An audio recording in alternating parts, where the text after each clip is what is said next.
Hello বন্ধুরা, নমস্কার। Welcome to সার্বজনীন শ্রী শ্রী সরস্বতী পূজা 2026।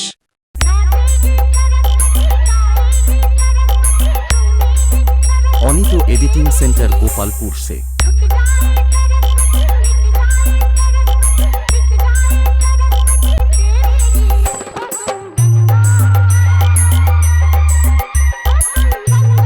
পরিচালনায় গোপালপুর দ্য বয়েজ ক্লাব আগামী 23শে জানুয়ারি মায়ের পূজা আরাধনা ও 25শে জানুয়ারি প্রতিমা নিরঞ্জন উপলক্ষে সকলকে নাচাতে ও পুরো এলাকা কাঁপাতে হুগলি বড় চৌঘরা থেকে আসতে চলেছে দক্ষিণাকালী সাউন্ড এবং মা ষষ্ঠী স্টেজ লাইট।